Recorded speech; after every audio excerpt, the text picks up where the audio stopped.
Hi guys, you're welcome back to my channel. My name is Onyechi Evangeline Choma, and in today's video I'm teaching you how to make this lovely headwear. So we need our Ankara fabric or any fabric of your choice. You need a wadding. I'm using the hard gum stay. Then you need your pattern paper. So the measurements I'm using for this is 20 inches length and 20 inches width. You can alter your measurements. So I folded it into two. Okay, then I'm also going to fold it into two again to make it 4 equal parts, just like you see me doing. All right, so now the next thing I'm going to do is to get the circumference of my head. So you take your tape round your head or your client's head through the biggest part. My dummy measures 20 inches while my head circumference measures 23. Of course, I will use my head circumference because I am making this headwear for myself and not for the dummy. So next is to divide my head circumference by 6.28.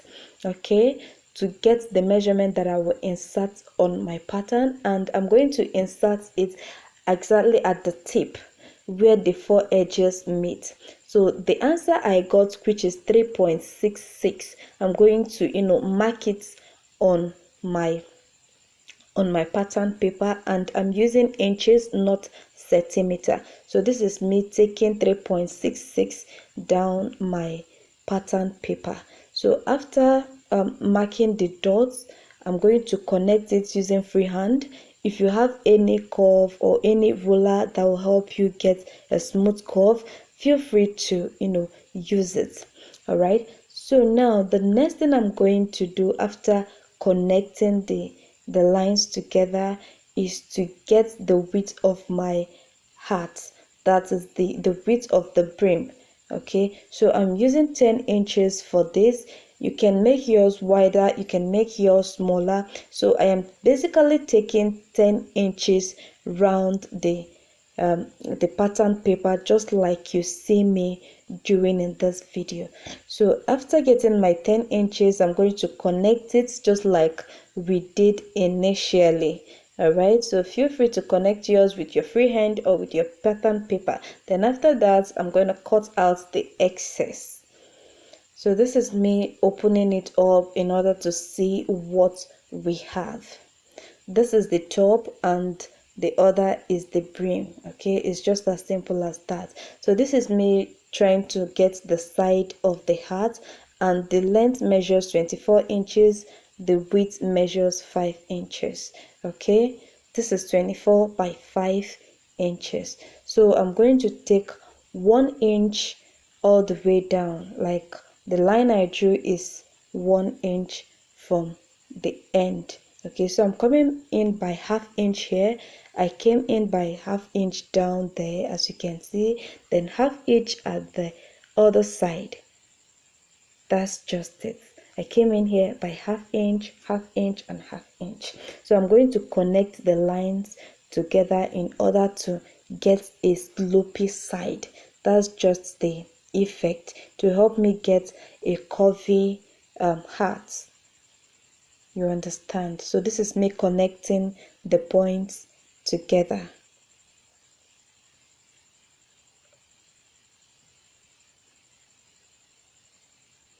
So after that, I'm going to connect the two ends together in order to have a slopey end. Okay, so this is me connecting the two ends together. After that, I'm going to use my scissors to cut out the excess. I'm going to use the red marker as a guide. Okay, so this is me cutting out the excess, as you can see. So now the side is ready, the top is ready, and the brim is ready. So this is me labeling my pattern. I have the upper side, I have the down part, so that it will be easier for me to join my fabrics.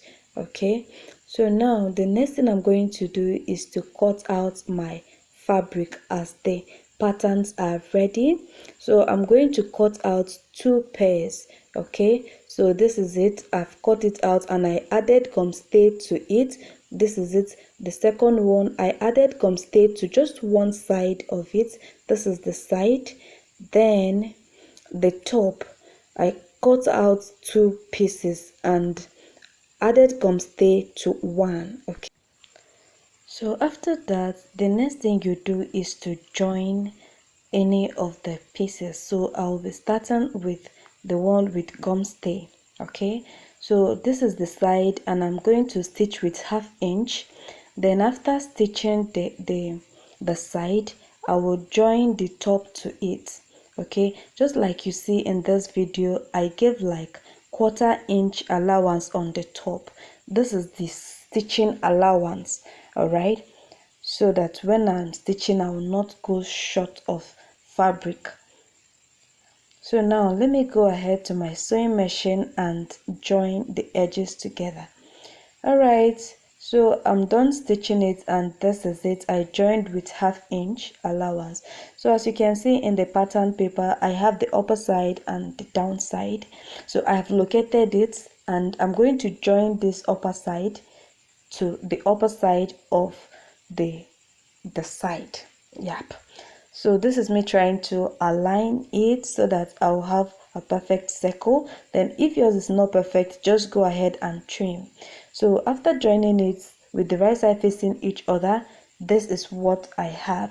At this point, you are expected to iron the edges together so that it will look curvy. Okay, so here I went ahead to notch the midpoint. I held it into 2, like I divided it into 2 and I notched it so that I'll have the midpoint. And I went ahead to also do the same thing to the other side, that is the crown. Okay, so I notched it so that when it aligns, I'll know. Then if it doesn't align, if there's need for me to trim out, then I'll trim out. Okay, so but make your brim knot to be bigger, because once it's bigger, you are going to see yourself trying to pleat it, and it's not advisable. Okay, so this is it. I'm going to my sewing machine to stitch it. After stitching it, this is what I have, and I left like 2 inches allowance, just like you see. Okay, so that it will enable me to turn it out. So the next thing I'm going to do now is that I'm going to follow the same process, the exact process, and work on this particular one. Note that this one does not have lining, it does not have wording. So I went through the same process and I did not leave 2 inches allowance on this one, just like I left on the other one. So the next thing I'm going to do is to join crinoline to it, but crinoline is optional. Only, to be sincere, I don't like the outcome of the crinoline. Okay, so I suggest maybe you put hemming gum on it so that it can make it relax when you press it, because mine did not relax very well because I don't have hemming gum. So for you to achieve a neat work, please use hemming gum. Okay, just sew it together with your crinoline to achieve a very neat result after you must have ironed it. Okay, so this is me trying to arrange the work. I went to secure the edge of the crinoline so that it will not fray. That is exactly what I did there. And you can see me trying to use my pin to hold it down so that when I'm stitching, it will be very easy for me. So this is me trying to arrange my work. So if you have watched up to this extent, please subscribe to my channel, give this video a thumbs up, like and share.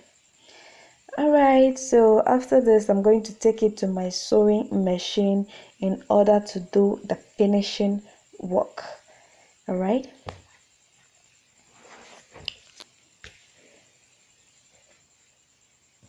So this is it. I'm done stitching, and this is how it looks, and it came out very beautiful. It's just that I did not add hemming gum to it. So make sure you add hemming gum to yours, or you don't use the crinoline. Crinoline is absolutely optional. Okay, it's not compulsory you use it, because I want this, I don't just want it to fall, I want it to be, a bit standing. That's why I added crinoline to mine. But you can, skip the crinoline stage. Just leave the crinoline, don't add it if you don't want yours like that. So at this point, I'm going to seal that 2 inches allowance I left. Okay, so I'm going to my sewing machine to stitch it. Okay, so that is just it. Then after stitching it, you can just embellish it, or do whatever you want to it, or you can use band to cover up that part. So this is how it looks. Thank you for watching this video. Like, share and subscribe.